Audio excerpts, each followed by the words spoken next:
at Chicago, what words come to mind? Windy City? Deep dish pizza? Yeah, that's for tourists. For the people who live here, they say Chicago, you think tough, fighters, champions. I'm not about to settle for less than what I expect. Pedal to the metal, I come hard and command respect. What I want is what I get. Good things come to those who sweat. I just do my thing every day. Get in line or get out of the way. All I want is everything you got, so give me it all. And all I want is everything you got, so give me it all. That's why these teams will feel right at home tonight. Kentucky, young again and hungry like always, with Coach Cal at the controls. Duke, defending champs, a legacy to live up to with Coach K in command. This is my town, the perfect place for the Champions Classic. All I want is everything you got.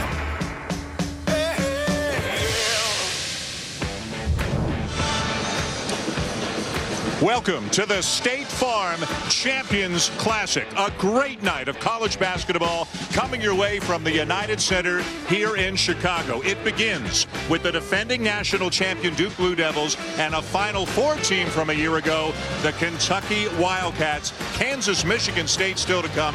How much fun is tonight going to be? Hi, everybody, and welcome to the United Center. Dan Schulman and Jay Billis. Really glad you're with us for what should be an incredible doubleheader. Duke and Kentucky both had great years last year. Both have lost a lot, but as we've come to expect in college hoops, Jay, both have really reloaded. The #1 and #2 recruiting classes in the country. I mean, this is a big-time game, and there's big-time talent on the floor. We're basically looking essentially at the NBA draft green room. These guys are big-time talents, but more importantly, they're ready for the stage, I think. Their maturity is as great as their talent for freshmen. And it's not just about the freshmen. Both of these teams have extremely talented sophomores, Grayson Allen for Duke and Tyler Ulis for Kentucky. Well, Grayson Allen from Duke, the hero of last year's NCAA championship game. He's averaging 27 points a game in his first two. Good off the dribble. He plays with abandon, not reckless abandon, but abandon. Just got a tremendous motor and plays hard all the time. And his counterpart from Kentucky is Tyler Ulis, another sophomore, the 8th leading scorer on last year's Kentucky team, but the leading returning scorer from Kentucky. That's how much turnover they've had. The question is for him, can he be disruptive defensively for 40 minutes? Because he's one of the best defenders in the country. Both of these teams have played already, but Jay, a big step up in competition level tonight. The lights are on. This is going to be a great test for both teams. Duke and Kentucky. That pretty much tells you all you need. And both teams with big hopes for this season. The lineup's coming up momentarily. Time now for the national anthem. Let's send you to the PA announcer here at the United Center, Gene Hondo. Where tonight's colors are proudly presented by the Air Force Academy High School Color Guard from Chicago, Illinois. And we actually remain standing while we honor America and celebrate its freedom and those who protect it with the singing of our national anthem. And here to sing the Star Spangled Banner, please welcome singer-songwriter Dan Hennig. Oh, say, can you see by the dawn's early light what so proudly we hailed at the twilight's last gleaming, whose broad stripes and bright stars through the perilous fight o'er the ramparts we watched were so gallantly streaming, and the rocket's red glare, the bombs bursting in air, gave proof through the night that our flag was still there. Oh, say does that star-spangled banner yet wave o'er the land of the free and the home of the brave?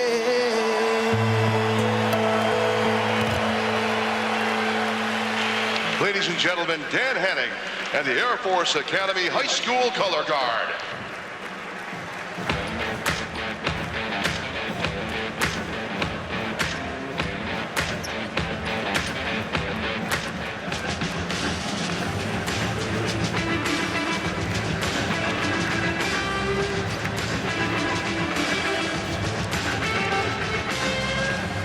Getting ready for the starting lineups here at the United Center. Gene Honda will take you through them. Duke and Kentucky in the first game of the State Farm Champions Classic from a sold-out United Center here in Chicago. Let's go back to Gene Honda now for the introduction of the starting lineups. Welcome to the 2015 State Farm Champions Classic. Our first game features the Kentucky Wildcats and the Duke Blue Devils.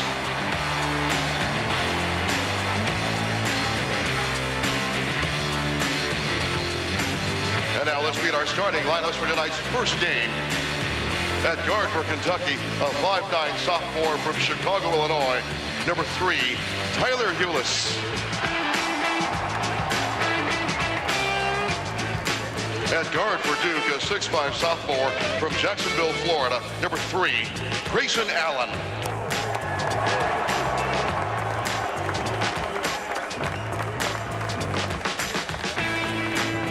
At guard for Kentucky, a 6'3" freshman from Newark, New Jersey, number 13, Isaiah Briscoe.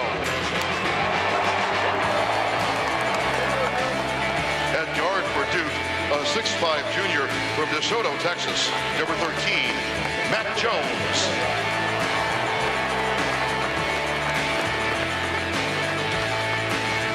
At guard for Kentucky, a 6'4" freshman from Kitchener, Canada, number 23, Jamal Murray.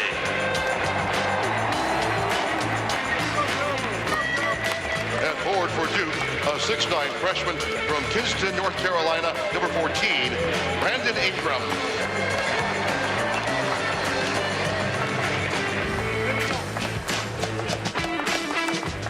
At forward for Kentucky, a 6'9" junior from Antioch, California, 00, Marcus Lee.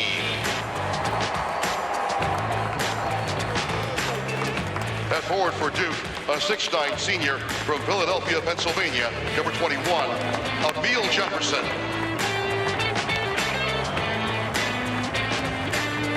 At forward for Kentucky, a 6'11" freshman from Port-au-Prince, Haiti, number 1, Labissiere.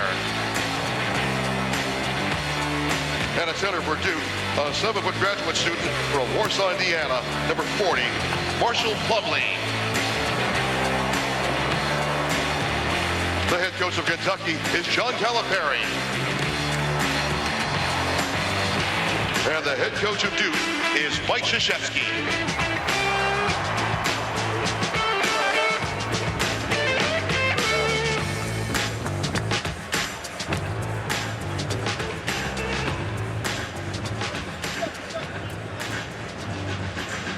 So there you have it, the starting lineups, including a lot of fresh faces, some very talented freshmen who will play tonight here in Chicago. For more on tonight's big game, let's bring in Shannon Spade.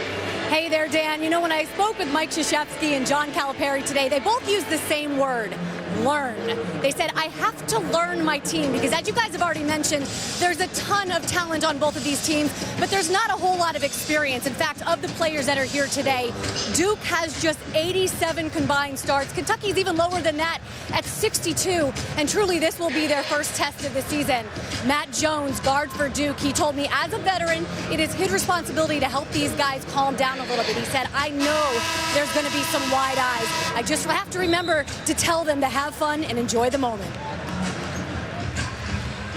All right, Shannon, thank you. And let's see how these young players step up. For many of them, this will be the biggest game they have ever played in. There are some more experienced players. You see the likes of Matt Jones, Emil Jefferson, and Marshall Plumlee taking the court for Duke, and of course Grayson Allen, the sophomore who broke out at the end of last season. Let's look now at tonight's Sonic Showdown, with Kentucky leading the overall rivalry 11-9, but Duke has won 7 of the last 8, including a win in the Champions Classic 3 years ago in Atlanta. basketball royalty on both ends of the court, and more to come with the second game tonight between Kansas and Michigan State. What are you looking for? What's one of the keys, Jay, heading into this one? Well, one of the keys is going to be driving the basketball. Both teams like to spread the floor and put the ball on the deck. If you can guard your man and stay in front, that keeps you out of rotation and out of scramble. And Kentucky with the first possession of the night. Both teams are 2-0 on the young season, but both are facing a much tougher team than they have faced so far. Right out of the gate, Jamal Murray being guarded by Brandon Ingram. That is a lot of length on Murray, who's 6'5" and an excellent offensive player. Ingram is 6'9", two of the most hyped freshmen in college basketball this year. The screen by Scout, Labissiere. And now Murray with a shot clock down to 3. He will drive and lay it in. Just so easy, and you're going to see Kentucky try to reverse the ball, and they're going to put it on the deck, and they are going to put their head down and drive and make Duke rotate. That's going to open up the offensive glass. Murray, the freshman from Kitchener, Ontario, had a huge performance at the Nike Hoop Summit this past summer. Emil Jefferson won't take that long jumper. Grayson Allen will take the 3, in and out, all over the glass for the Blue Devils, and it's Marshall Plumlee with a putback. Boy, the offensive glass is going to be a big factor on both ends of the floor, and Emil Jefferson and Marshall Plumlee are excellent offensive rebounds. Marshall Plumlee averaging over 2 a game. Emil Jefferson 6.5 offensive rebounds a game so far. Isaiah Briscoe, Labissiere is fouled by Jefferson.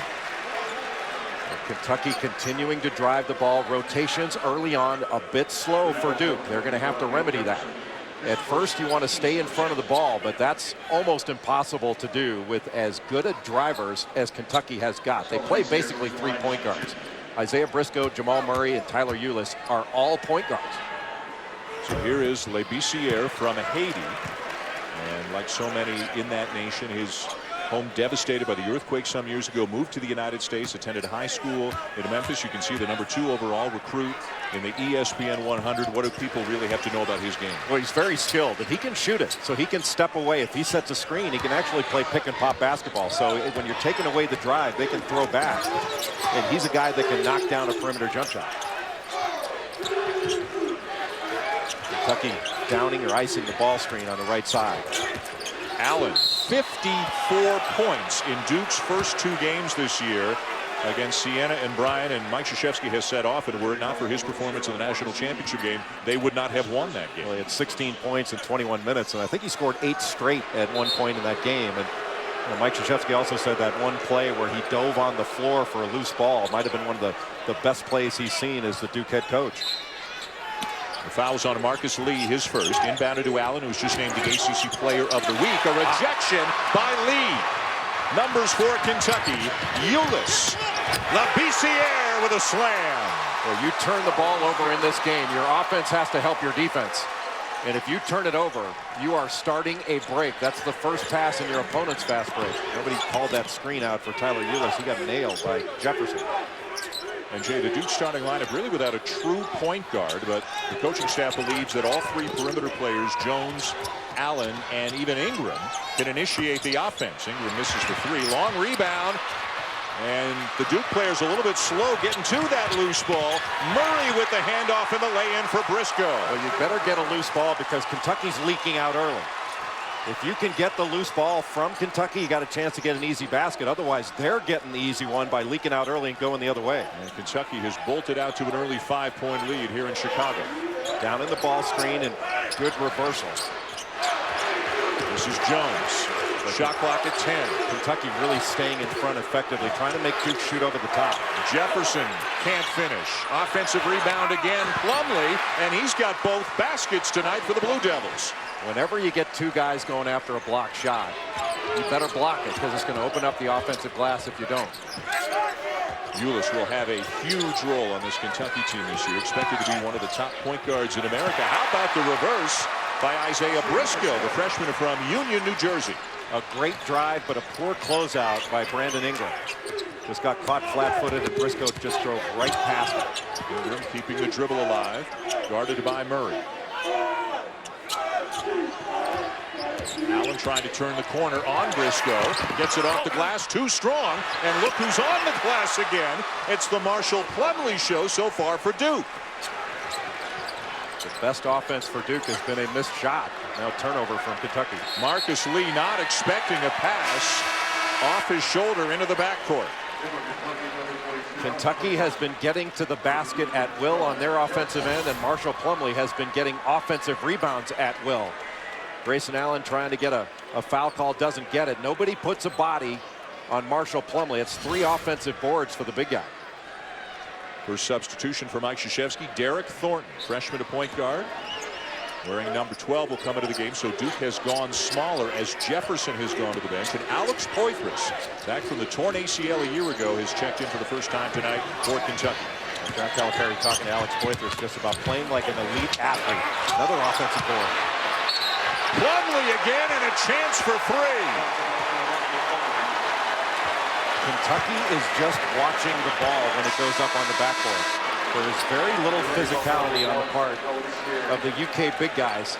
Plumlee just took Labissiere right down the lane and just discarded him. Got him on the underside and was able to just knock him out of the way. That was the strength of Plumlee against the finesse and athleticism of Labissiere. Labissiere called for the foul. Plumlee has all 9 points for Duke. Less than 4 minutes into the game. His career high is 12, and he's already got 9 tonight. Briscoe out of control, blocked by Plumlee, and it eventually bounces into the hands of Jones. A lot of body contact, but the players are keeping their hands off each other. It's been a hard-played game. It's certainly not. There's a lot of physicality, which is good. Nothing wrong with physical. Ingram baseline drive on Poythress, and the offensive foul on the freshman. Just dropped that shoulder. Great job by Poythress to take the charge. We will step aside for the first time tonight. A good start here in Chicago with the Wildcats and the Blue Devils tied at 9. Freshman to phenom Labissiere with a dunk for the Wildcats. Marshall Plumlee dominant on the interior for the Blue Devils. ESPN's exclusive presentation of college basketball is brought to you by State Farm. It pays to double check. Talk to your agent today. And Gildan. Every thread counts.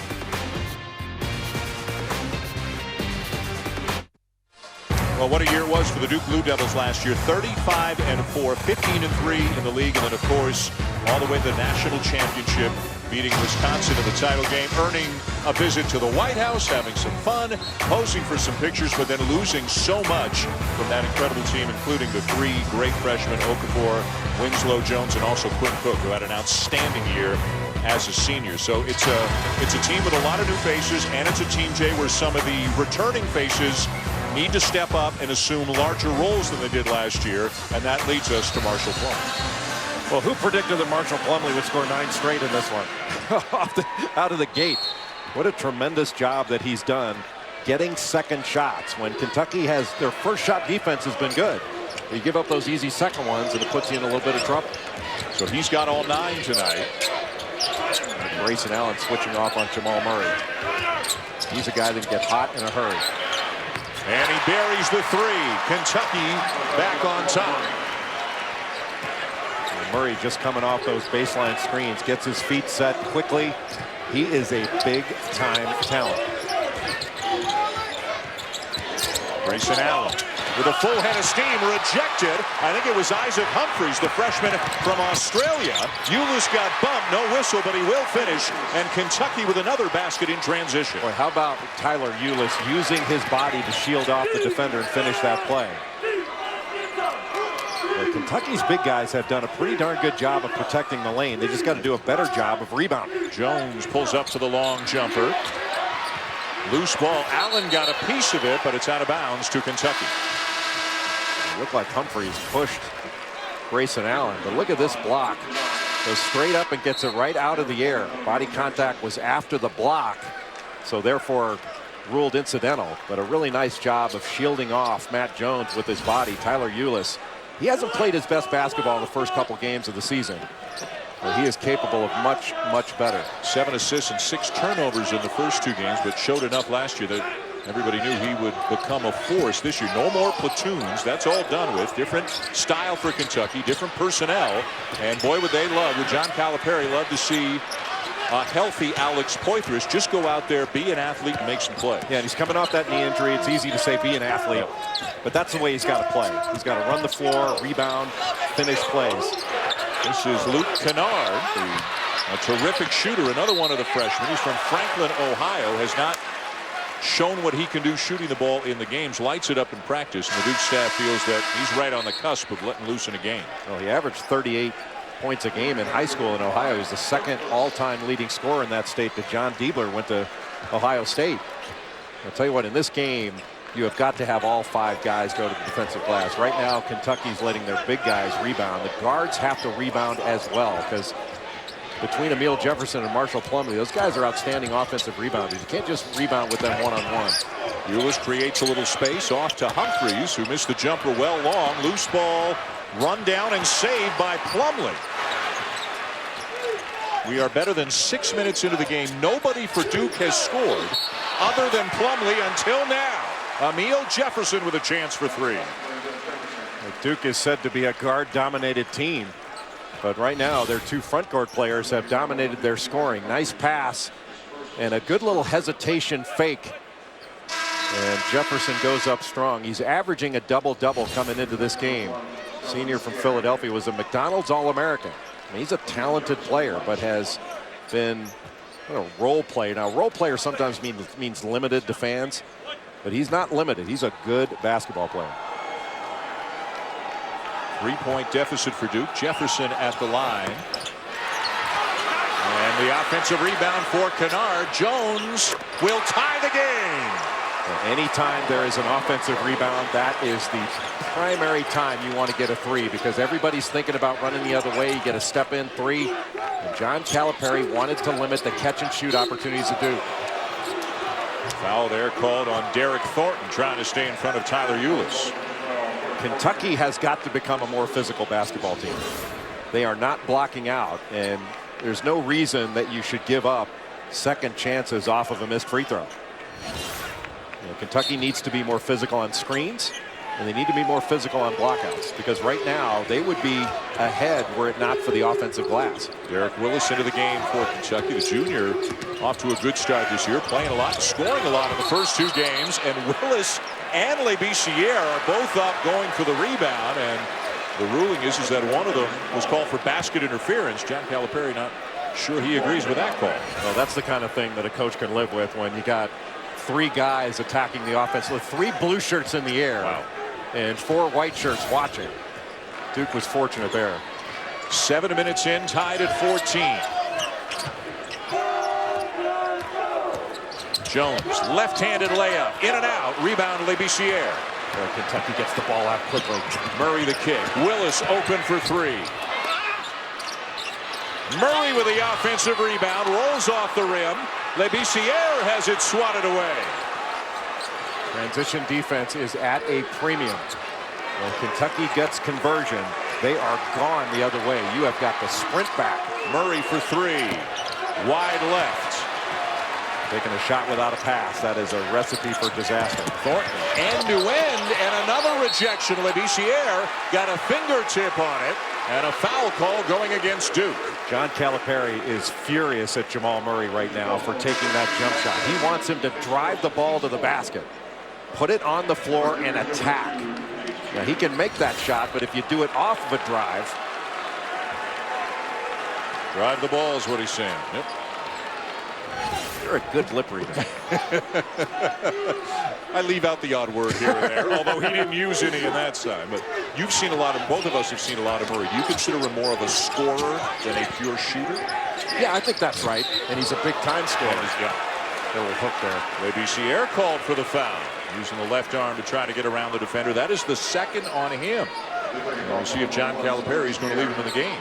I can't imagine he's going to leave him in for very long. He's got to get him out of there. He probably should have gotten him out before this play. And we'll see if Duke goes right at him, because if you can get a third on him right now, that's a huge play. Kennard, the lefty drive, soft off the glass, kept alive by Poythress, and another foul against Duke. This one is on Chase Jeter, another one of their freshmen. He hails from Las Vegas. Media timeout on the court. Kentucky and Duke all tied up.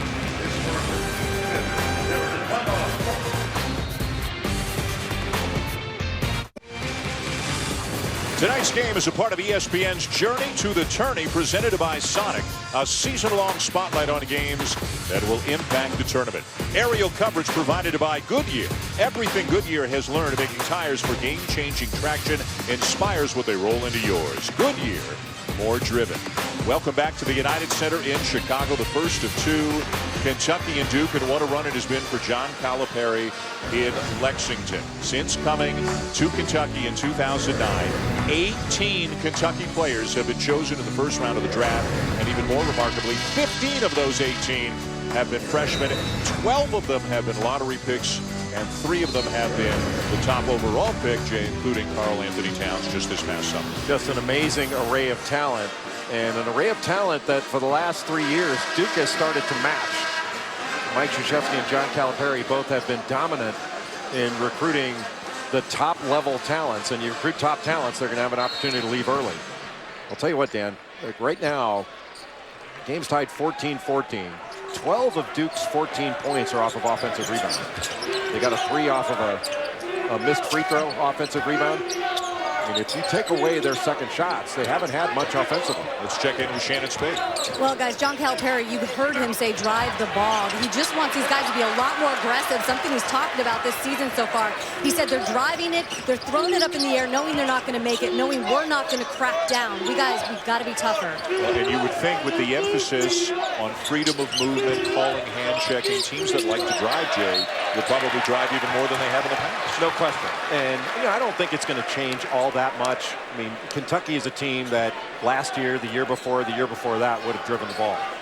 They've got so many guys that are playmakers, and I'll tell you, Isaiah Briscoe just did an excellent job defensively, making that catch by Luke Kennard difficult. He forced that turnover. Briscoe, and a block is the call on Jeter. Jeter's second foul. Jeter's a 7-footer. Not sure he should be trying to take charges, because the play before, he did a great job of going straight up and challenging without picking up a foul.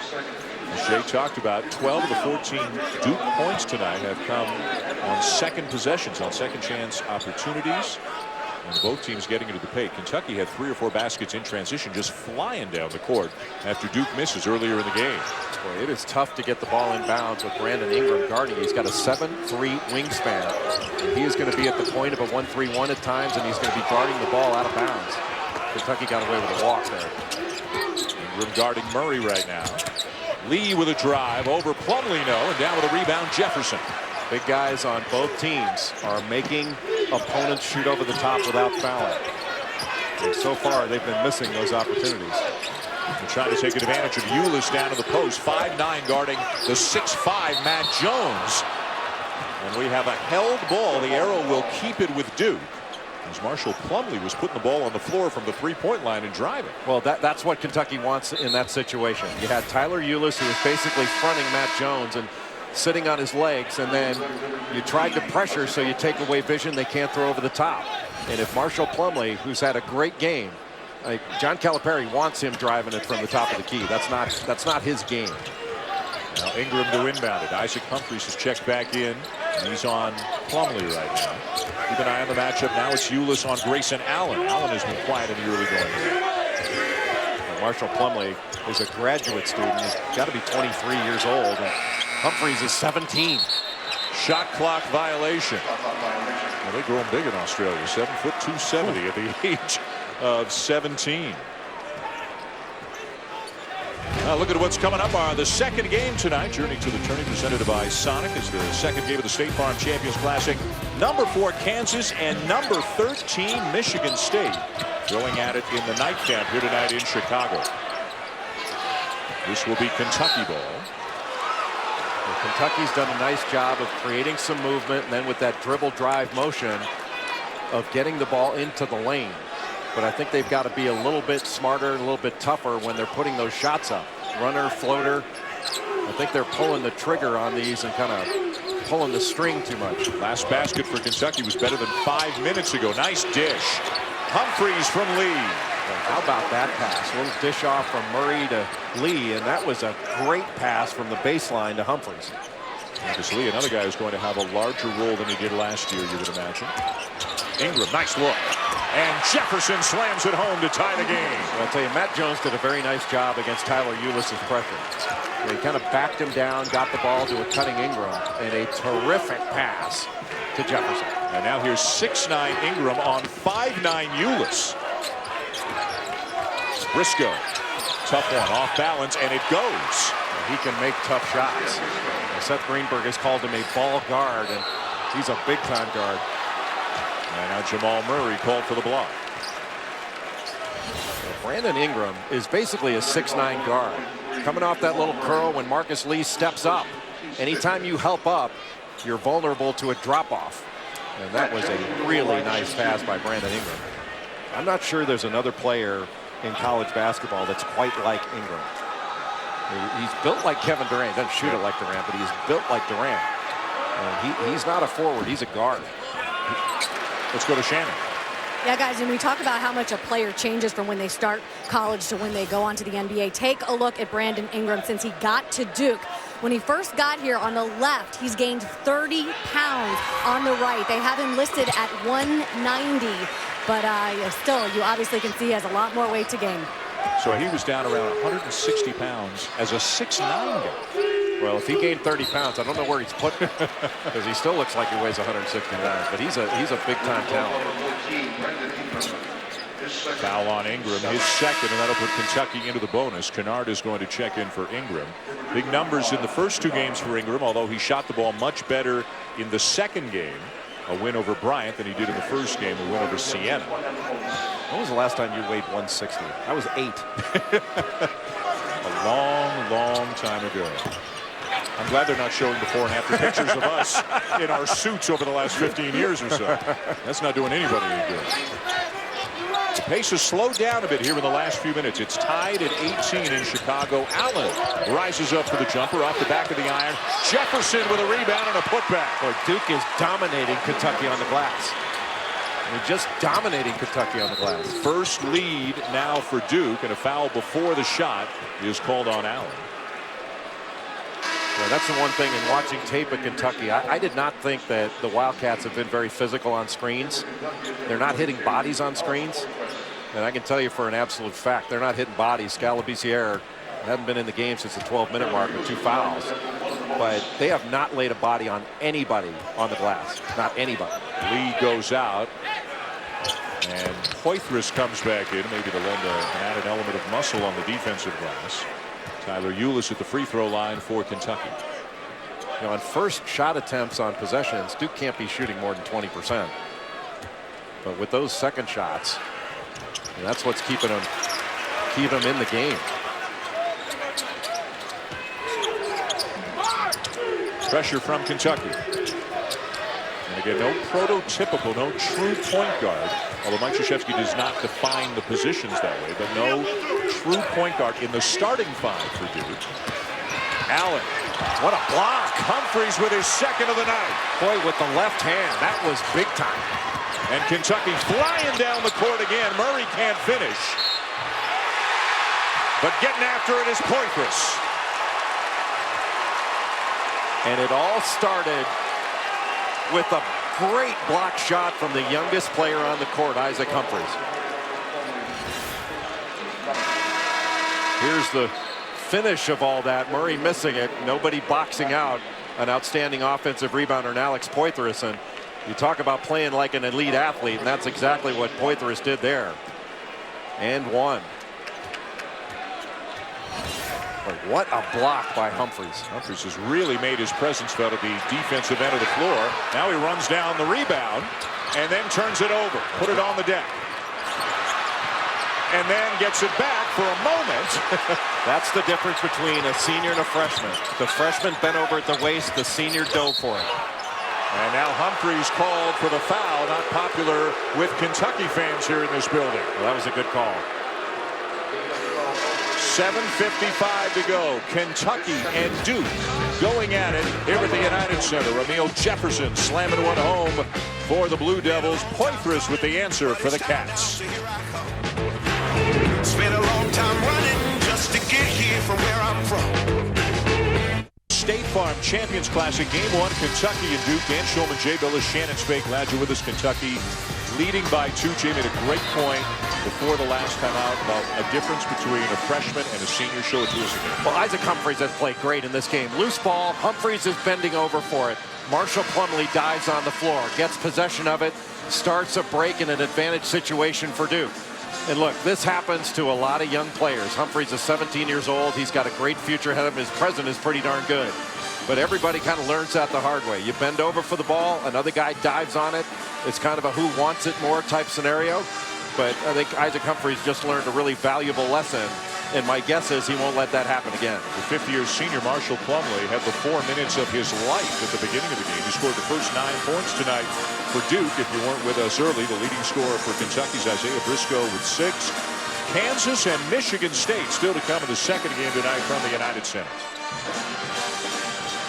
We may leave Chicago and talk about Kansas as perhaps being the best team here. It's very possible. Like the Jayhawks, they do not have the same kind of lottery talent with an Andrew Wiggins or Joel Embiid as they've had. But boy, can they play. Bernard misses the corner 3. And down with a rebound is Briscoe, who had 12 rebounds in Kentucky's last game against the New Jersey Institute of Technology. 11 of them at the defensive end. A 2-3 zone right now for Duke. They've been playing more zone, 2-3, 3-2, a little 1-3-1. Giving a different look to Kentucky, trying to protect the paint. But you still have to drive the zone. Ulis will try to drive, sneaks inside, tries to find Humphries, rolls off the rim, and the rebound down to Plumlee. And that's a play that Humphries tried to finish with the left hand. He's got to finish that. Allen. Weak side rebound, Jefferson. He'll kick it out. Going for blocked shots. Poythress went for that blocked shot. There's a 3rd foul on Humphries, isn't it? And a chance for 3 for Jefferson. Or did they call the foul before the shot? I think it was before. But when Poythress went for that blocked shot, that opens up the offensive glass. And that has been such a huge part of Duke's offense. And it is the 3rd on Humphries. He'll sit down. At the line for Duke, Emil Jefferson, one of the many who has worn the number 21 with honor down in Boone. First immortalized by my partner Jay Bill. Not first immortalized, one of the guys who immortalized it back in the 80s. More like disgraced. Who are some of the other 21s? Oh, Robert Brickey. Yeah. Trajan Langdon is pretty good. I've not done the math on this, but I think that 21 might be the most productive number in Duke history. Because everybody's been good, but not good enough to get it retired. Ulis with a baseline jumper. Kentucky's patient and drives the gaps of this zone. Duke has been playing zone, but not necessarily a zone team. And they can still get good opportunities. There's Jones. Floater. Yes. Duke back within 2. Matt Jones is a good player. Not a great player, but he is just solid in every respect. And I think the best defender on this Duke team. And they're looking to him really to fill a big leadership role with the departure of Quinn Cook. And Mike Krzyzewski thinks he's doing that tremendously well so far this year. Poythress couldn't finish at the rim. Looked like Plumlee got a hand on that from behind and blocked it. Just knocked it out of Poythress's hands.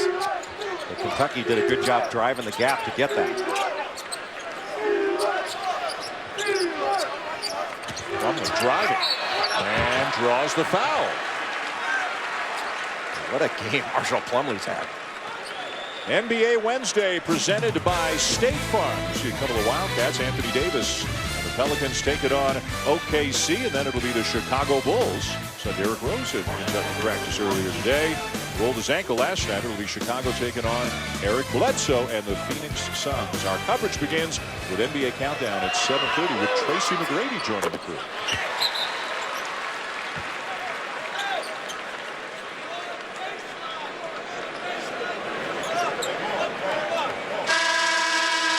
Eric Thornton back into the game and now for Duke.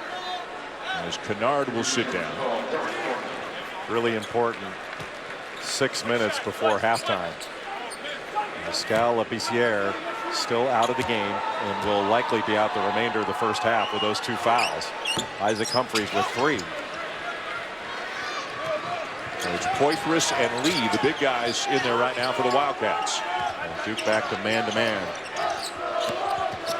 Ulis finds a wide open Poythress, misses the 3. Rebound down to Lee. Rejected by Plumlee, got it back. Now it's Poythress, blocked by Plumlee. Duke ball. Boy, what a stand. I'll tell you, Duke is nowhere close in this game right now without Marshall Plumlee. Yeah, he went straight up and just forced him to shoot over, and Kentucky's not finishing plays close to the basket. Nice job by Briscoe to stay in front. Off the leg of Thornton. Shot clock down inside 5. Jones. And here come the Cats. Well, Kentucky's got an opportunity to be a special team defensively if they get after it. And they got to rebound. That's the one thing that they have not done in this game. They got to get all 5 guys rebounding. But if they decide they're going to move their feet and get out in pressure, they've got a chance to be very good defensively, just different from last year's team. Here's Murray. Got the switch. Has Plumlee on him now. Kicks it to Ulis. Plenty of time. Briscoe checks the clock. He'll put it up and bank it home. Well, that mouth guard has been everywhere but in his mouth all game long. It's amazing how he can play like that. It's remarkable. 4-point lead, Kentucky. Thornton around the Plumlee screen. Pick and roll. Plumlee hit hard at the rim. I think it's going to go on Poythress. No, it'll be Lee. Marcus Lee called for the foul, his second. But what a strong move. Side pick and roll in the slot. Open side. And a nice little pocket pass. And you can see Briscoe here just pulling up and knocking it off the glass. I'm sure he didn't call that, but never seen a guy play a full game. That's never been in his mouth. It's amazing. I think it's proven to be more effective when it actually is in your mouth. But you're right, it's been like that from the national anthem onward tonight.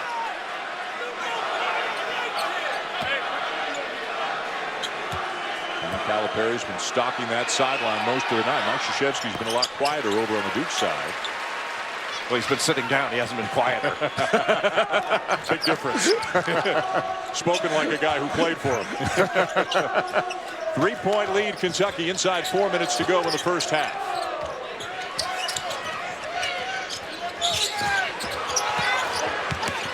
Poythress.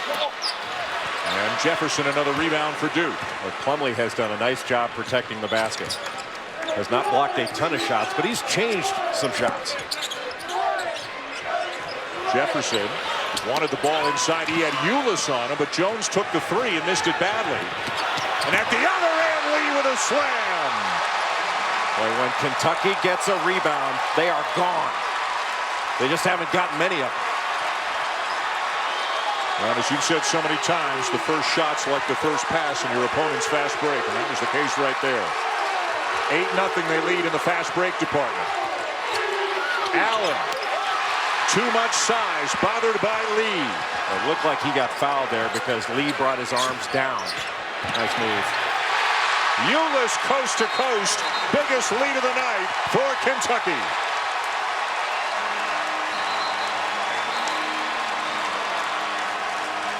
Big Blue Nation is in the house here in Chicago. And the Wildcats have upped the lead to 7 over Duke. 2:57 to go in the first half. When we come back, Shannon Spake, Kirk Herbstreit, talking the college football rankings.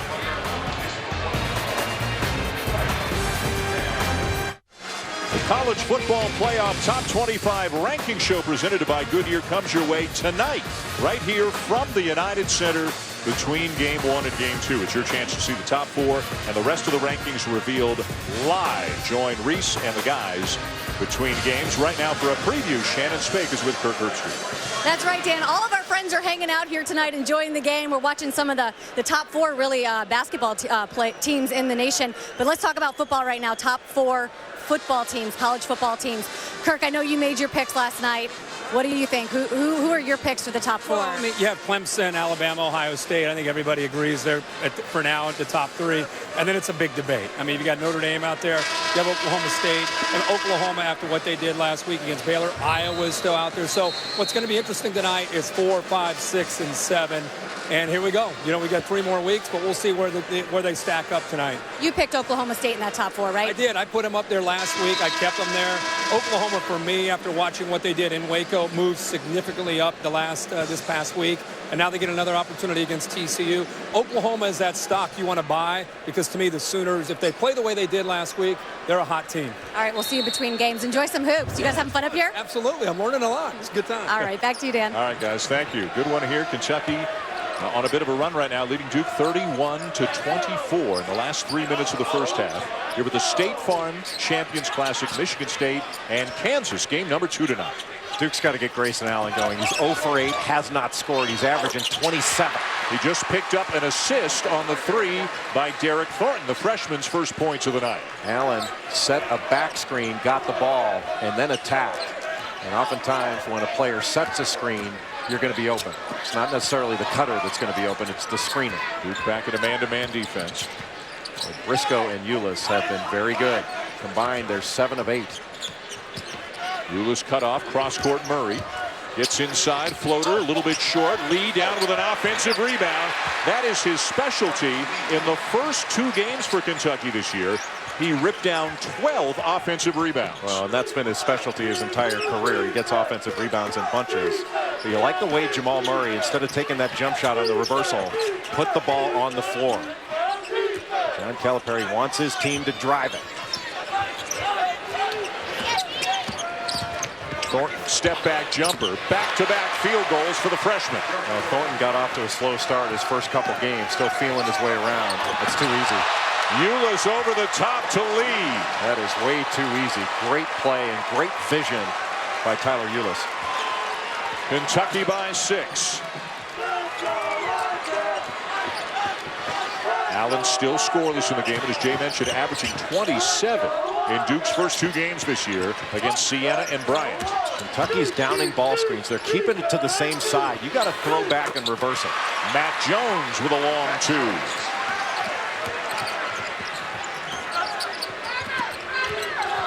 Three guards, Briscoe, Murray, Ulis getting comfortable playing together as a unit. Briscoe the kick, and he threw it in between his 2 teammates. Turns it over. Well, Duke returning the favor. They're icing that ball screen, keeping it to the same side, and a great job running the floor by Marcus Lee. Got behind the defense. No pressure at all on Ulis, so he's able to casually just throw that ball up. Never took his eyes off the floor. Final minute of the first half. Allen turns the corner again. He's tried this shot a number of times, but just too much length for Kentucky. And they made it really hard on Grayson Allen tonight. Ulis open. Look at Lee soaring in, but stepped out of bounds. Yeah. But so what? What a great play and great hustle by Marcus Lee. The Jeep halftime report is moments away and live right here from the United Center. Look at these 3 guys: Reese Davis, Jay Williams, and Seth Greenberg with analysis of the first half. What's the problem, Jay Will? What do you got? There are a lot of vests and waistcoats up there. Can I get a drink, waiter? Welcome back to the great city of Chicago. The State Farm Champions Classic, Kentucky and Duke in the first game tonight. And Kentucky with the lead, and they would have a much bigger lead, Jay, were it not for a great performance tonight from Marshall Plumlee. Now, who among these great analysts we've got here predicted that we would be doing a Marshall Plumlee package of highlights in this Duke-Kentucky game? But he's been outstanding. He has played incredibly hard. He has protected the rim. His offensive rebounding has been magnificent. This is the best game that Marshall Plumlee's ever played at any level. He's been outstanding. 11 points, 8 rebounds, and 2 blocks in the first half. About a 4 or 5 second difference between the game clock and the shot clock as Duke tries to narrow the deficit here at the end of the half.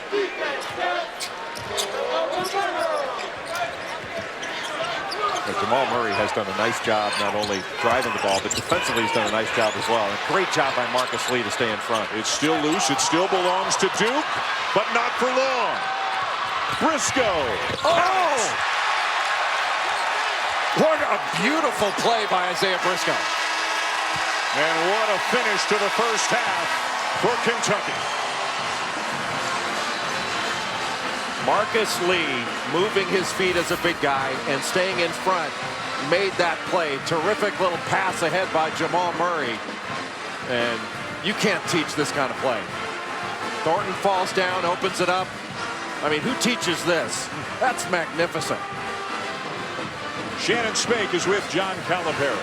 Coach, you guys are playing with a lot of energy, but how important is it to increase that energy on the glass? Are you watching this game? I am watching this game. We can't rebound. They're throwing us out of the way. Marcus Lee finally started to fight back. Alex needs to be the elite athlete he is. Scal wouldn't fight. We couldn't get balls. Plumlee had the first 9 points of the game. It was 9-9. He's not their scorer. So we'll rebound in the second half or we'll lose. All the other stuff we're doing is fine. Spreading the court, we're beating them on the bounce, we're figuring it out. But you got to rebound. That's his whole game. If you defend and then they throw it, because what they're doing is they're just trying to get it over our center's head, knowing we're not cracking down on the weak side, which they're right. We're not. Thank you, Coach. See ya.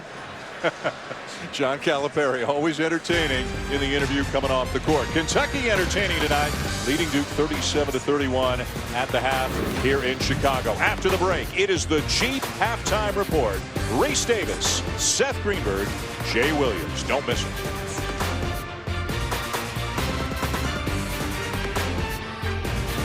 ESPN's exclusive presentation of college basketball is brought to you by Arby's. Arby's, we have the meats. And DirecTV. Call 1-800-DirecTV. What I want is what I get. Good things come to those who sweat. I just do my thing every day. Get in line, get out of the way. All I want is everything you got, so give it all. And all I want is everything you got, so give it all. Welcome back to the State Farm Champions Classic. Our first game tonight here in Chicago, Kentucky and Duke. Tonight's game is a part of ESPN's Journey to the Tourney, presented by Sonic, a season-long spotlight on games that will impact the tournament, and this one most definitely will. Welcome back inside the United Center, everybody. Dan Shulman and Jay Billis. Good first half. Up and down they went.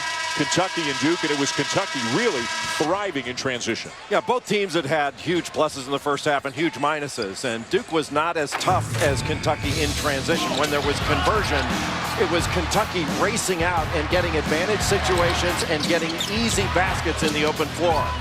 The catch, you've got 3 point guards on the floor basically at all times, and at times they made it look easy. Nobody picking up the ball, and all the way to the basket for Tyler Ulis. He had an excellent first half, controlled the game for Kentucky, and Duke stayed in it on the offensive glass, thanks in large part to Marshall Plumlee and Emil Jefferson. And for Duke, the leading scorer, 27 points a game on this young season. Grayson Allen, the sophomore, 0 points, 0 of 9. Brandon Ingram and Allen have combined for a goose egg. 0 points, 0 of 11 from the field. And Duke is going to have to get much tougher in the second half, and they're going to have to face Labissiere in the second half, and also Isaac Humphries, who sat out a good portion of the first half with foul trouble. Let's bring back in Shannon Spake. Well, guys, that big goose egg was certainly mentioned in the halftime locker room for Duke, specifically with Grayson Allen. The team told me he's taken shots against this Kentucky team, the same shots he took the first 2 games. This defense is a lot different. He's going to have to adjust.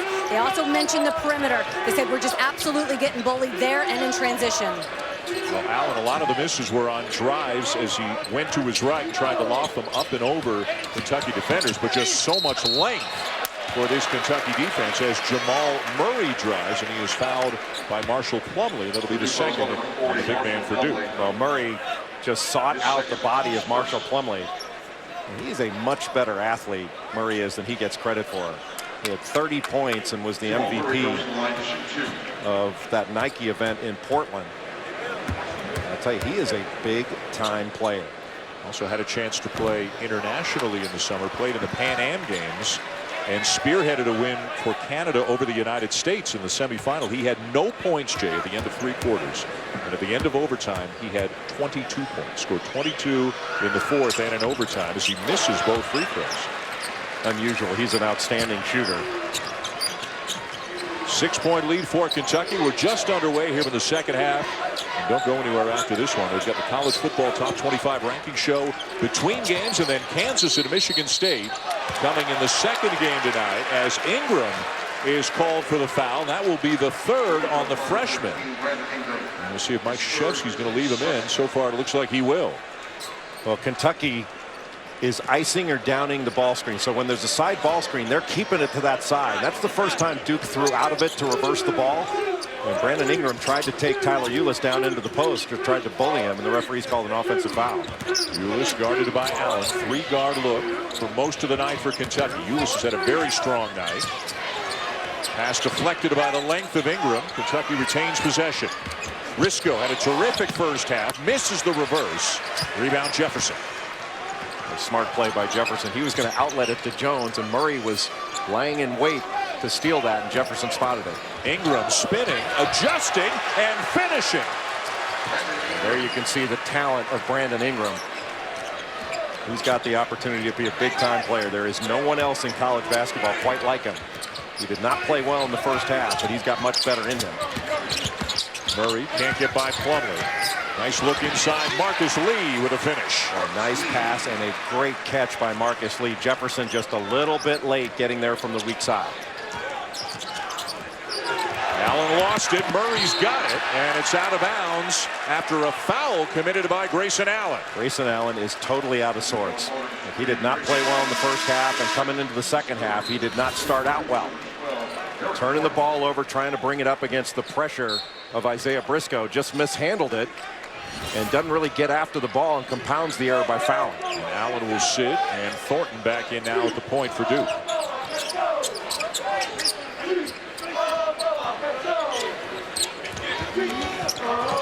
Briscoe. Briscoe with a crossover, driving on Ingram, and rejected. Either Ingram or Plumlee got that block. Before Kentucky drives, they've got get a little bit more movement. Like they're driving against the set defense, and they're more than good enough. These guys are more than good enough to get the ball on initial drive, but they're not getting it past the help. Wide open Ulis. Missed it badly, and the rebound down to Duke.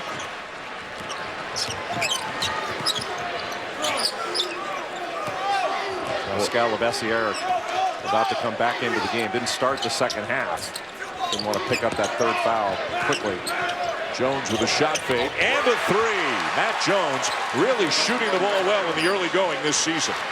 Anytime you can get Matt Jones to put the ball on the floor, you have a better opportunity. You don't want him in catch and shoot situations, but he really took that shot with a lot of confidence. He has made 8 of 14 threes so far on the young season. And Duke back within 3. Long stretch without a whistle here to the outset of the second half. Oh, Murray with a reverse. Are you kidding me? What a play. Goes right past the outstretched arms of Marshall Plumlee, the other side of the basket, majoring in English. 5-point lead Kentucky. 7 now for Murray. Ingram, he can get his shot about any time he wants because of his length. Can't finish it. But Jefferson has been all over the glass at both ends tonight. Threw it away. Ulis ahead to Murray for the easy 2. Well, you make a mistake and Kentucky's laying it in on the other end. This can be an outstanding transition team and has proven it throughout this ball game. And the lead back to 7 for Kentucky. Duke has led for 5 seconds in this game. There's a block by Lee. Loose ball to Ulis. Foul by Jefferson. Well, you bring that ball down, and Tyler Ulis was just waiting there. Kind of like years ago Muggsy Bogues used to do. Bring the ball down.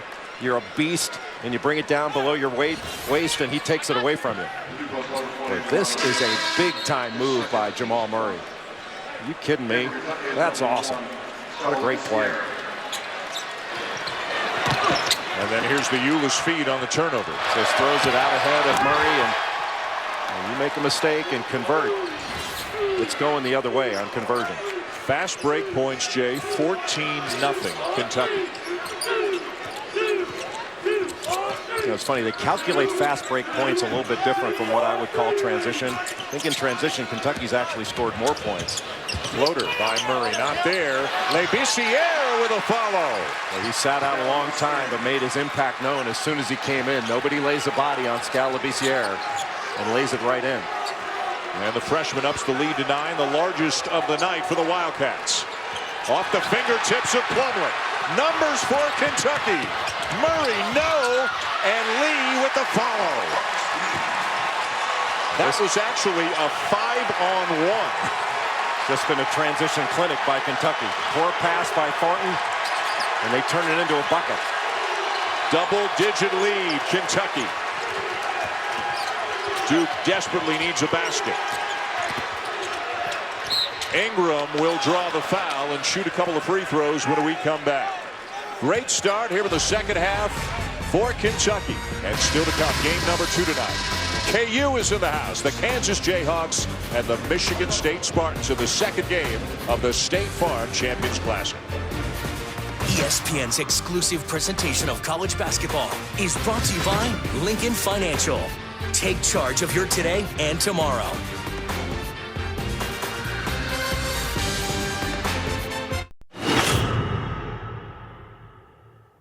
Bobby Hurley up the floor with Leitner. They throw it the length of the floor. Leitner catches, comes down, dribbles, shoots, scores! Christian Leitner has hit the bucket at the buzzer. The Blue Devils win it, 104 to 103. Now look at the assist of the night brought to you by State Farm. And yes, if you're a Duke fan, you still love Christian Laettner. Jay Billis was a grad assistant. Well, some people don't like Christian Laettner. If you're a Kentucky fan, you still hate Christian Laettner. Sounds like they could make maybe a 30 for 30 on something like that. You were a grad assistant on that team. What do you remember about that moment?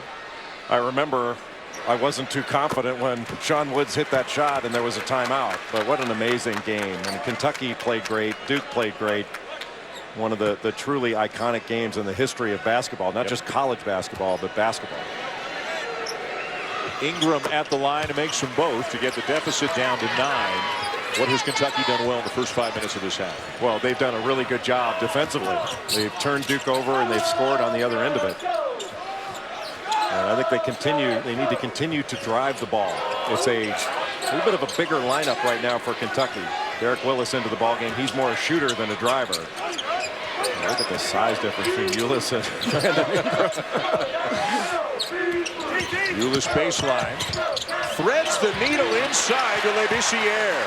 Kentucky is just driving past Duke. They cannot stay in front. That's putting them into rotation. Kentucky taking advantage of it. What's the ceiling this year as a collegiate for Tyler Ulis? How good can he be this year? Well, I mean, he's right up there with the best point guards in the country. A number of people, a number of our guys, Sean Farnham, others happen to think that Tyler Ulis is the best point guard in the country. And reasonable minds can differ. I happen to think it's Chris Dunn of Providence, but it's a close call. Labissiere the miss, and Plumlee down with a rebound. Lee with a reach-in foul. It's just such a different situation for Ulis because of the platoon system last year. He was kind of an 18 to 20-minute guy. You would come in for 4, you would come out for 4. I mean, more often than not, even with Murray out there, the ball is in the hands of Ulis right now. And it should be. I mean, these other guys, Isaiah Briscoe and Jamal Murray, those guys are point guards. But he's a floor leader, a floor general. And the ball should be in his hands because he'll find the right spot for it. He's an excellent defender. Puts great pressure on the ball, forces you to start a little bit further out, forces you to turn your back. And look where Duke's having to catch the ball to initiate their offense. Kennard with a crossover on Willis and will draw the foul. Good drive, went right into the body of Derek Willis to draw that foul. And a couple of free throws coming for Luke Kennard, freshman from Franklin, Ohio. McDonald's All-American and the 2015 Parade National Player of the Year. 10 points per game in the first 2 games of the season for the Blue Devils. Since early on in the game, Dan, Kentucky's done a much better job of rebounding. They haven't done a great job, but much better. And Duke has had a hard time finding scores off their initial offense. They haven't gotten much in transition, and they haven't gotten much in their half-court offense. You take away their second shots, and this is a totally different ball game for Kentucky. Duke has it down to 9. You saw Grayson Allen, who remains on the bench. He is scoreless in this game after he picked up a foul early this second half. Just a second foul, but Mike Krzyzewski took him out and has had him out for about the last 4 minutes. Duke fans trying to make some noise. Great play. Ulis baseline puts the brakes on, can't finish, and Poythress is there to help him out. Boy, that was a great read by Tyler Ulis. First to get open, read the defense, faded back, caught it, then drove the ball. Now he missed that shot. Brandon Ingram, a big reason why with those long arms, but that opened up the offensive glass. Bernard in and out on the three. That rebound for Poythress moments ago was the 15th offensive rebound for Kentucky in this game. Now, they have been all over the glass. They haven't finished the same way Duke was finishing early. But that's going to have a cumulative effect. Murray back to Ulis. 10 on the shot clock. Now they're running Ulis around like a two-guard. He's going to have to make something happen here with 3 to shoot. Forces up the 3. And Plumlee is fouled by Labissiere. That will be the 3rd on Skal Labissiere. Just not a smart play by Labissiere because Plumlee had him blocked out.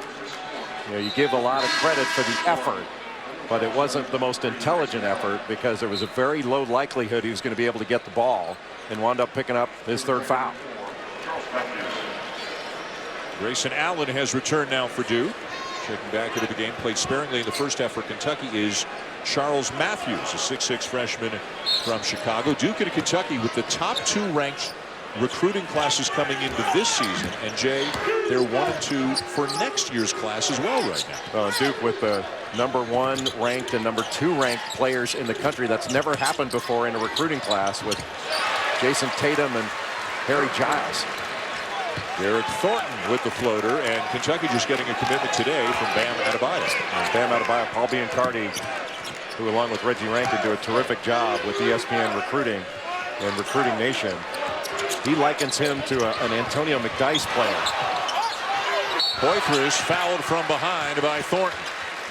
There is a lot of time left in this game. It's a 9-point game with a couple of free throws coming up.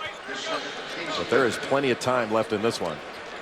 Duke and Kentucky 1 and 2 every year of late. And John Calipari's never had a recruiting class since he got there in 2010. Never had a recruiting class ranked lower than #2. And Tom Izzo, you saw that Michigan State ranked 3rd on the ESPN 100 for next season. Tom Izzo says that that's the best class that he's ever had coming in. Well, he's done a great job recruiting too. Yeah. You see how Matt Cunningham went for the clear shot over the bald and nearly bald heads? Yeah, was that necessary? Just, yeah. Bald is endlessly funny, but bald never gets unfunny to Doug Holmes in the game. Bald is beautiful. It is.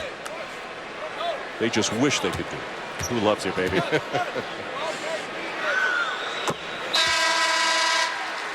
Here comes Isaac Humphries back into the game now for Labissiere, with Labissiere picking up his 3rd foul. Boy, what a nice rotation that Kentucky's going to have with Humphries and Labissiere. Both of them very skilled. And both of them can knock down a perimeter jumper, so you can play pick and pop with them. And if you decide you're going to down a ball screen, you can throw back, reverse it, and they can set a little pin down for you. They have a chance to be very, very good together. You wouldn't guess it by looking at Humphries, this big bruising 7-footer, 270 pounds. He went to a performing arts high school in Australia as Allen finally gets on the board. Humphries is a singer and a piano player.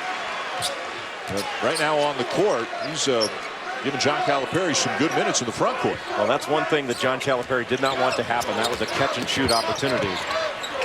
Murray leaves it short. Poythress doing the kind of things that John Calipari wants him to do. Just going and being an athlete. And he earns a tie-up. The arrow will give it to Duke, but a great effort there by Poythress. Timeout on the floor. 53-45. Kentucky leading Duke.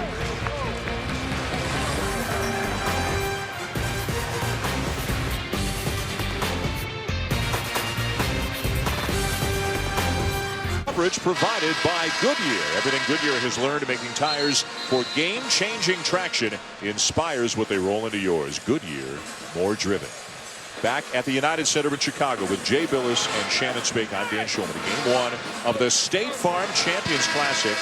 Kentucky leading Duke 53-45. We've still got Kansas and Michigan State to come in this great event, 5th year of this event. Next year, it'll be in New York City.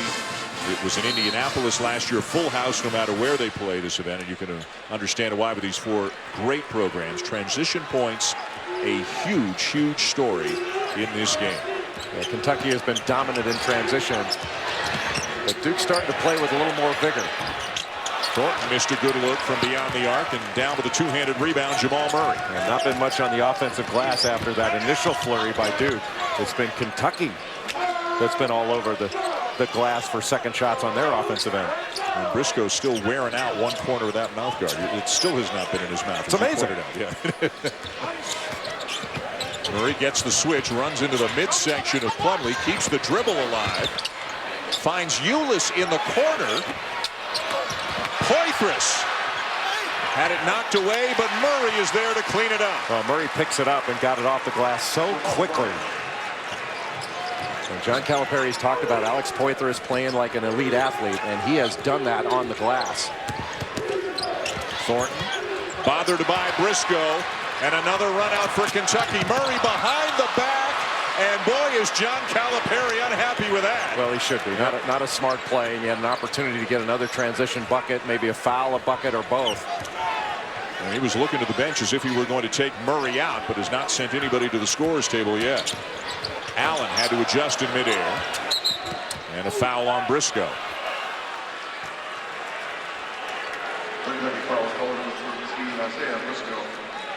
And Murray is such a good player, and he has a great ability to seek out contact and finish through contact. And on that last play, he just took the easy way out of throwing it behind his back instead of seeking out that contact and getting fouled. Briscoe limping ever so slightly as he heads to the bench. He did not play in the opener of the season for Kentucky because of a bruised knee. And there's Allen called for the foul. Great defense by Tyler Ulis. Ulis stayed right with him, maintained that guarding position, and that left arm for Grayson Allen came out just a bit and knocked him off balance. It was an offensive foul call and a good one, but give credit to Tyler Ulis. That was outstanding individual defense on the ball. And you can see Briscoe getting some work done right there, lying in front of the bench for Kentucky right now. Murray, rebound Allen. Forced him to take a really tough shot. Now he can make that, but the percentages are lower. Kennard. And a foul underneath, away from the ball, going on Kentucky. So this doesn't, hard to speculate. It looked like you at shoot around today getting your daily massage. Yeah, well, you don't just roll out of bed and do this job, Jay. An elite athlete. Yeah, we want you to broadcast like an elite athlete, Dan. 10-point lead for Kentucky, and Briscoe looks to be okay, maybe just a cramp. Ingram trying to inbound it for Duke, and Murray steals it. Just throwing it up for grabs. And numbers again for Kentucky. Murray, yes. Now that's why Jamal Murray should not throw the ball behind his back, because he can do that. He's got 13 now to lead Kentucky. And that was all set up by Ingram's pass, who just threw it up for grabs. Couldn't get it in there. After the initial action on the out-of-bounds play, there wasn't a sense of urgency to get the ball in. He just threw it up for grabs. Jones cradles it high off the glass and will shoot a couple.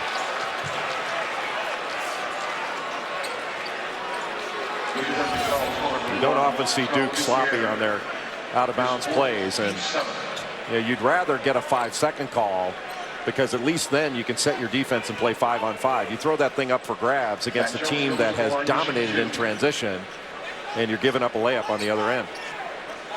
And if he missed that, that was going to be a tip-in by Alex Poythress.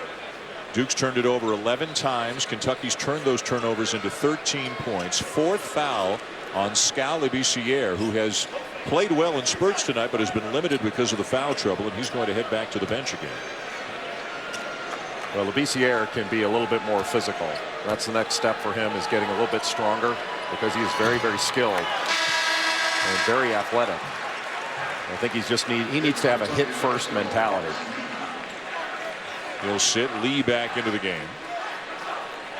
Marcus Lee's been the difference maker in this one. Yep. Got a double-double. Has been all over the place. I mean, they don't lose anything in terms of length or athleticism when a guy like Lee comes in for Labissiere. And they've got a nice rotation of big guys. You know, having Alex Poythress back is really big for Kentucky, to have his experience.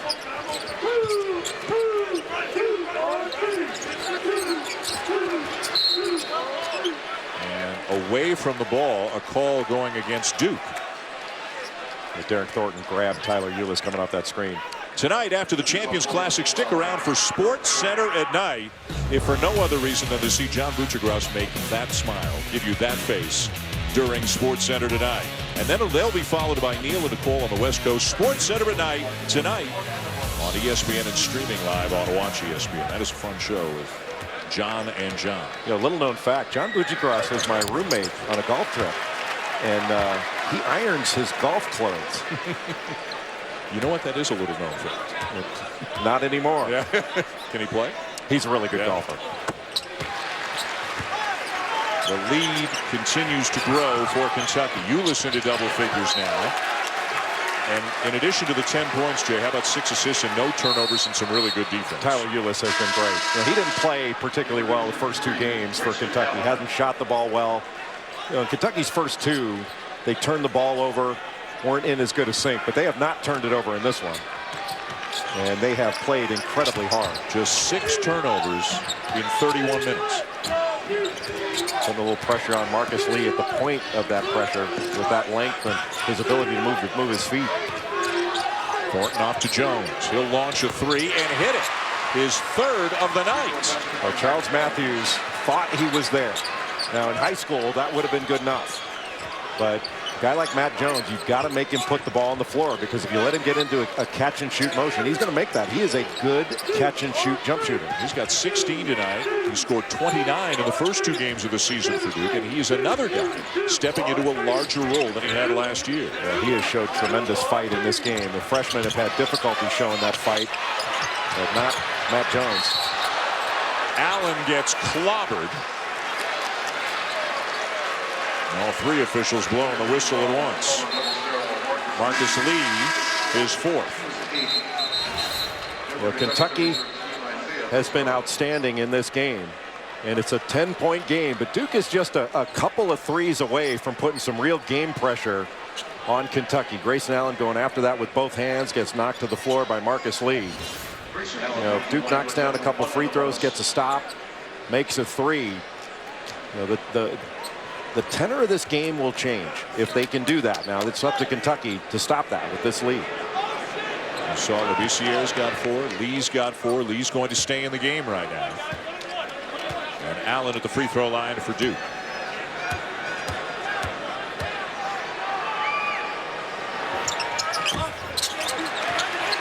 He's not having the kind of night that he enjoyed in the first 2 games of the season. Although again, the level of competition is much higher tonight, obviously. Well, he has really struggled, but you give credit to the defense of Kentucky. They've been terrific on him. How good has Tyler Ulis been tonight? You can't speed him up. Like, he's going to go at his pace, and there's really nothing you can do about it. He's been terrific. He is keeping Duke at arm's length right now. Ingram leaned that shoulder in and gets called for the foul, his 4th. Frustration right now for Duke, and a lot of emotion here in this early season matchup of college basketball powerhouses. Kentucky and Duke giving everything they have here at the United Center, and right now it's the Wildcats enjoying a 12-point lead.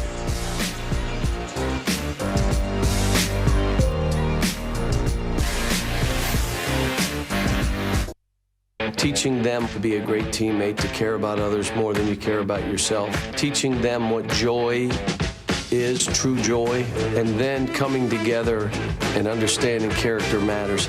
We do those things, we'll be one of those last teams standing, because that's the approach we take every year.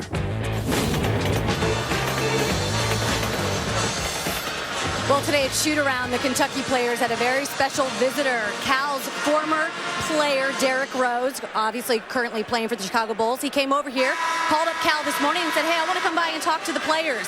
He pulled them aside during shoot-around and said, hey, listen, I know what you guys are going through. I know how tough Coach Cal can be on you guys, but he loves you and he's doing it for a reason. I think that's pretty good advice. What do you guys think? Well, he's certainly got a track record of putting people into the NBA, and that's something that will definitely appeal to so many of the players on this Kentucky team. A ton of success, both at Memphis and even more so, obviously, in now 5+ years in Lexington. They've got a 12-point lead on Duke here in the first game of the State Farm Champions Classic with Michigan State and Kansas still to come tonight from Chicago. And Duke had a little bit of chance to put a run together, and Kentucky just thwarted it. Now they've got the Wildcats have a chance to stretch this lead out. Okay, Grayson Allen, Brandon Ingram combined 2 of 16 from the field. Not going to win doing that. Shot clock down to 7. Murray trying to use the screen from Lee. Splits the defense, floats it up, and Poythress slams it home. Are you kidding? That's great coaching. You think John Calipari needs to spend a lot of time teaching Jamal Murray that move? 5th assist of the night for Murray. Jones short on the 3. Murray with a rebound, and he's pushing it. Another breakout. Ulis. Another lob. Oh, boy. I don't know if anybody in America could have finished that, but Marcus Lee came close. Nice crossover by Thornton. And Emil Jefferson with a putback. Kentucky a chance to stretch that lead out, and Duke winds up getting the layup. One of the few poor decisions trying to throw that lob. What a play by Jamal Murray the last time down the floor. Murray with 13 points and 5 assists in the game. This is an unbelievable piece of ball handling to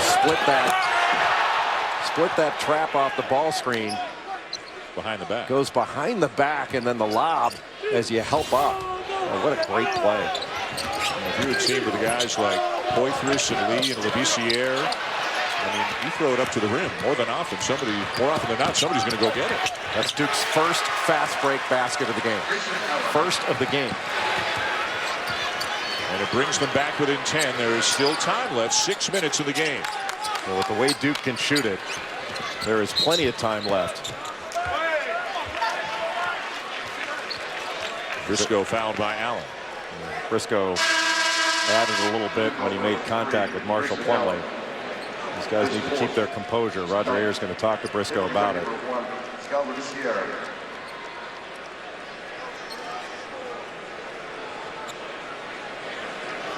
Got the mouth guard in now.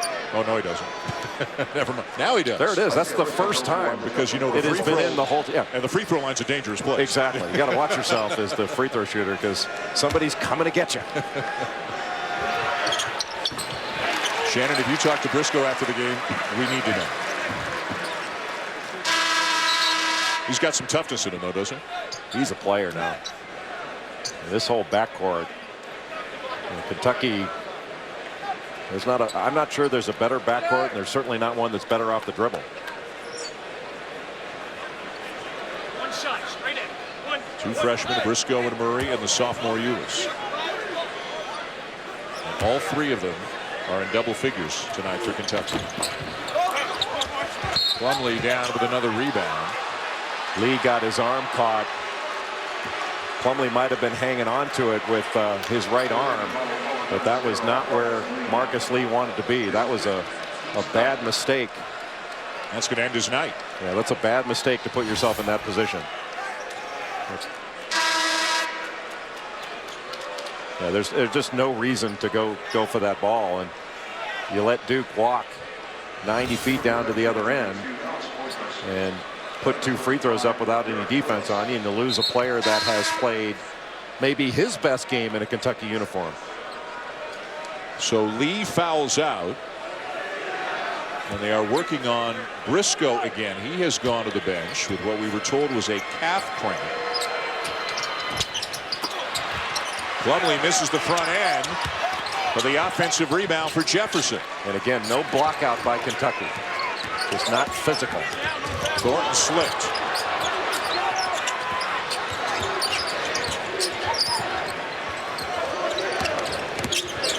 Plumlee. What a great move. He's having himself a night. He's got a career high already in rebounds and blocks, and he's 1 point away from tying his career high in points. How about his parents after having Miles Plumlee, Mason Plumlee, now Marshall Plumlee? I think they've attended more Duke games than anyone. This is the 8th and final year that at least one Plumlee will play for Duke. Fifth-year senior Marshall Plumlee. Yeah, I think the last time there wasn't a Plumlee on the lineup was 1966 when Bob Verga and Jack Marin were playing. Marshall Plumlee goes to the line to shoot.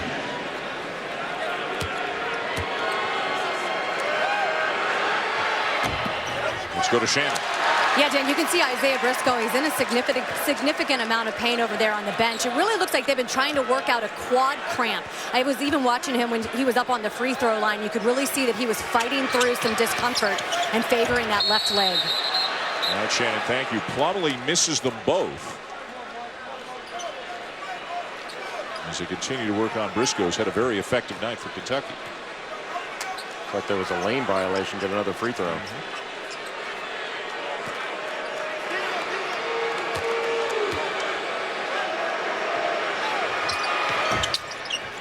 And Plumlee knocks down the second now with a timeout called by Mike Krzyzewski. With a 10-point deficit, 5:34 to go in the second half here in game number 1 at the State Farm Champions Classic. ESPN's exclusive presentation of college basketball is brought to you by State Farm. It pays to double check. Talk to your agent today. Now, the committee that brings you what you want every Tuesday night, the College Football Playoff Committee meeting in Grapevine, Texas, and we will all find out exactly what they have decided for this week as the ranking show, the top 25 ranking show, comes your way live from the United Center right here. See Herbie in the background there, and David Pollock. The other two, I don't know who the other two guys are. But You don't? I think they're important. They sign your rather large checks. They tell us where we're going, and they tell us when we'll go. Mark Rose and Lee Fitting, two of our bosses at ESPN. This is Jay Billis's top 4 right now. You got Oklahoma in the 4th spot. Which means it's the absolute gospel. I think Alabama's the best team in the country. Clemson number 2, Ohio State, and then I've got Oklahoma in the number 4 spot. Baker Mayfield has been phenomenal. That win they had over Baylor, I think put them in there, and I think they're going to stay there. I think this is going to be the 4 we're going to see at the end of the year. Take that, Herb Street. We'll find out what the committee says. Not long from now, between this game and the Kansas-Michigan State game tonight here in Chicago. 10-point lead, Kentucky, less than 5.5 to go. But Marcus Lee has fouled out. Isaiah Briscoe's getting a cramp worked on the bench. This is an important possession for Kentucky. They need a score here. Ulis throws it up and in. 14 for Ulis. How about that? I mean, Duke had to feel like they've got an opening here. You know, Briscoe's getting worked on the sideline. You got Marcus Lee having fouled out. Allen, that's the shot he has not been able to hit tonight. This time, though, he did draw a foul. I think they got Labissiere, and that's it for him, right? That's 4, so that makes it 5. He just brought that arm down, a little bit of contact, and that's going to end it for him. That'll bring Humphreys back into the game. So Lee and Labissiere both fouling out tonight for Kentucky. And running out of big bodies. Just got to go straight up. Bringing that arm down and just making a tad bit of contact. I mean, there's not much there, but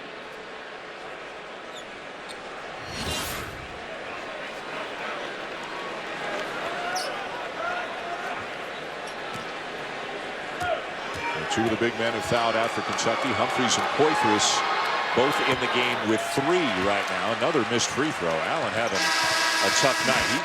Allen came in averaging 27. Ingram came in averaging 18. Look at these numbers. Yeah, Kentucky has just thrown a blanket over these two. The one thing the Wildcats do not want to do as this clock gets toward 3 zeros, they don't want to put Duke on the free throw line, and they don't want to give them open catch and shoot threes. Duke just 12 for 21 from the free throw line. Murray wide open. Count it. You give him time to set his feet. That was just way too easy. Miscommunication on that screen by Duke. Murray was wide open. You don't get that much time to shoot in a horse game, and he's not missing that. 16 for Jamal Murray. A lot of traffic here for Thornton, and it's Kentucky ball. You spin, the ball's gone.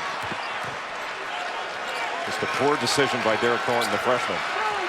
He reclassed. He should be a high school senior, as should Jamal Murray. Ulis stops on a dime and finishes. What a night for Ulis. I'll tell you what, people say he's not big enough. If you're good enough, you're big enough, and he's good enough. What a terrific player Tyler Ulis is. Big Blue Nation on its feet in many parts of the United Center right now. Plumlee almost lost it. Now he drives, has it blocked. Jefferson there. A 14-point lead, though, still for Kentucky with 3:38 to go.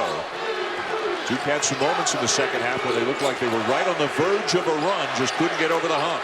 Well, Kentucky answered it every time. And a Duke foul underneath to send us to a timeout.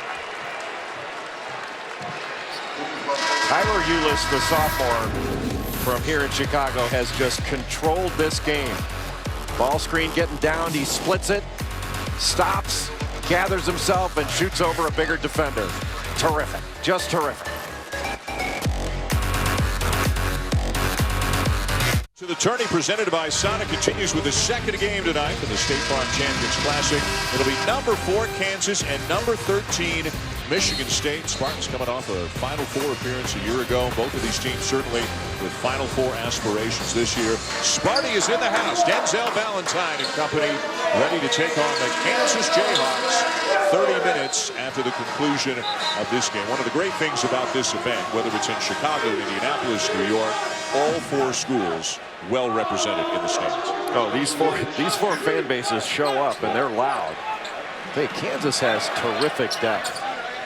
It's a really good basketball team, and it has a chance to be the best team out of this whole group. What about a thought on Sheck Diallo and what eventually may or may not happen with his eligibility? I'm really surprised. You know, I'm a believer in rules, but I think it's ridiculous the way Sheck Diallo has been treated. He needs to be cleared and cleared right away. He's a good student. He's proven it. And the idea that the NCAA is going back to his 6th grade courses in Mali is absurd and it's embarrassing. A freshman, 6'9", very talented, and would make a deep Kansas front court that much deeper. 2 deep teams, actually, the Jayhawks and the Spartans, and more experienced than both of these teams. Not as many freshmen. Another great rebound by Emil Jefferson. Jefferson's got 14 rebounds now in the game. Poythress called for the foul. That's his 4th. And look at some of the areas where Kentucky has dominated tonight. In the paint, off turnovers, fast break points. I mean, in the first 4 or 5 minutes, it was the Marshall Plumlee offensive rebound and putback show. And ever since then, Kentucky has just been off to the races whenever they've picked up a loose ball or got a steal or a long rebound. Well, those offensive rebounds from both Emil Jefferson and Marshall Plumlee kept Duke in it. Yep. Otherwise, they'd be getting completely blown out of this game. And John Calipari was talking to his team at the shoot-around. He didn't believe that Duke could guard them off the dribble and told his team so. Now, maybe Duke can, but they haven't. And everything that John Calipari told his team has come true, and they've done.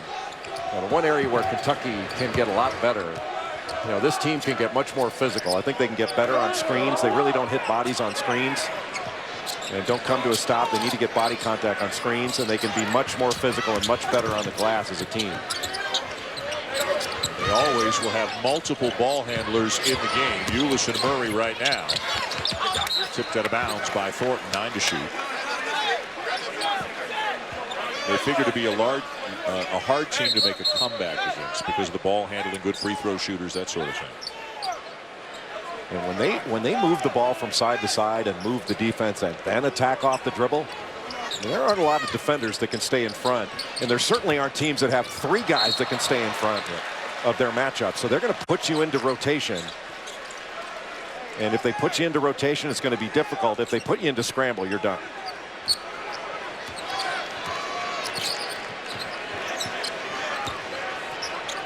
College football top 25 ranking show coming up between games tonight. Then Kansas and Michigan State as Ulis comes up with a steal to just offset the turnover he committed at the other end. What a play by Tyler Ulis.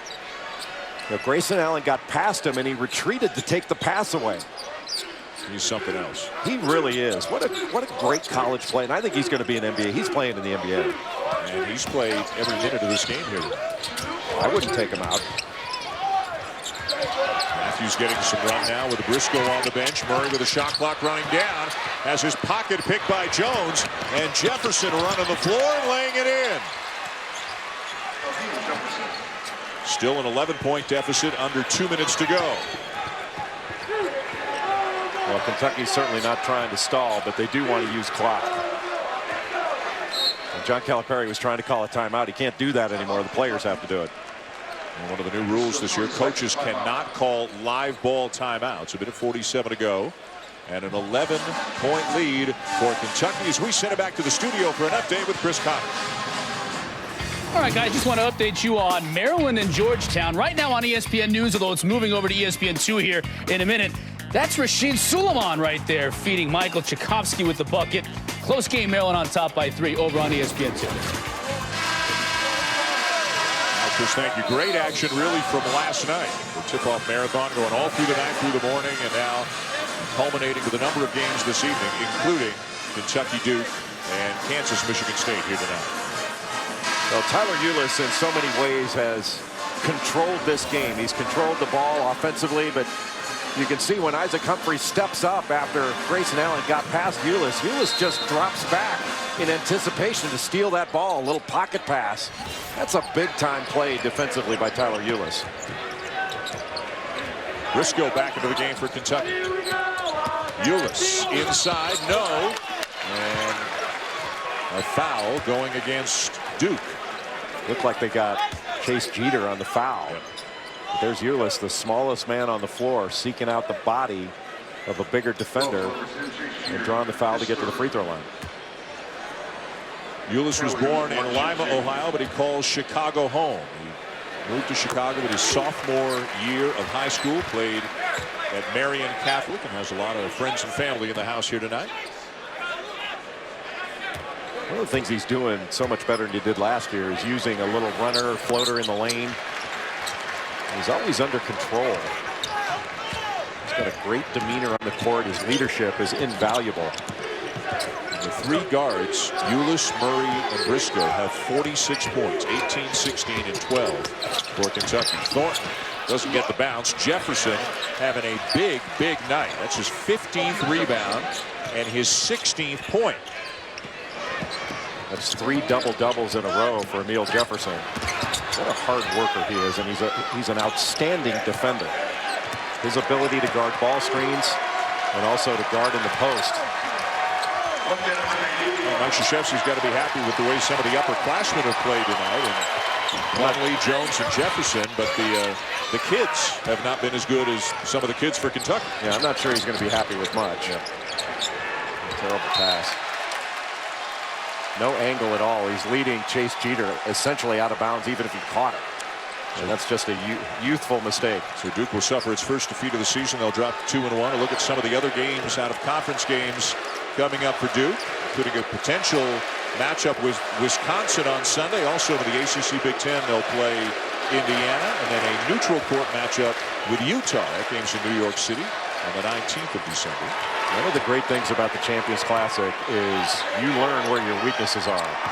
And Duke has learned a lot of where its weaknesses are, and Kentucky exposed quite a few of them.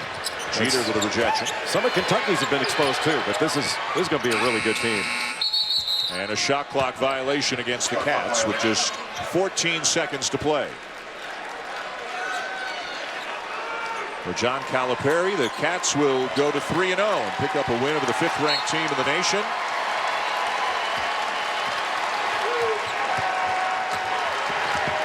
Thornton. Jefferson trying to gather, it's still loose. And that's going to be all. Kentucky with an 11-point win over Duke, led by Tyler Ulis, as the Wildcats beat the Blue Devils 74-63 in the first game tonight here in Chicago. Ulis leading the way with 18 points and 6 assists. A very good effort by the Wildcats tonight. Kentucky's guards dominated the game. Their transition ability, they guarded pretty well, and after an initial flurry by Duke on the glass, you know, Kentucky got a lot tougher. It was Kentucky blue all game long. They had 17 offensive rebounds. They had 18 fast break points to just 4 for Duke. They capitalized on Duke turnovers. They really took advantage of what Duke gave them. Kansas, they're chomping at the bit. The Jayhawks want to get going as they get ready to take on Michigan State in the second game here tonight. But first, we've got to hear from Shannon Spake. She's got Tyler Ulis and Jamal Murray. Well, I'm sure this is a very satisfying moment, especially for the hometown boy. You know, you come in, have a performance like this. How responsible did you feel to come in here and set the example for the younger guys on this team tonight? Very responsible, you know, being here last year and just, you know, having so much experience. I just have to come try to lead these guys. You know, Jamal did a great job handling the pressure. We had guys in foul trouble. I like how Isaac stepped up. Alex played like he did before he had the injury, and I felt like we came together as a team. You know, you're starting to sound a little bit like Coach Calipari. I wouldn't say all that. All right, for you, obviously a great night for you. Coach talked a lot about lessons. Tonight would be a big lesson night. What do you think you guys learned in this game this evening? All right, we learned that we can get it done as a team, and you know everybody does the role in their part. You know, we're able to get the win against any team in the league. So, you know, we did our thing tonight, and you know, excited to have more games. Congratulations. Thank you. Back to you guys. All right, Shannon, thank you. Jamal Murray, Tyler Ulis, and the Wildcats beat Duke 74-63. Coming up, Michigan State ready to go. Kansas has already taken the court. Game 2 of the State Farm Champions Classic is 30 minutes away. For Jay Billis and Shannon Spake, I'm Dan Schulman. Thanks for watching. Don't forget, the College Football Playoff Top 25 is coming up right after this break.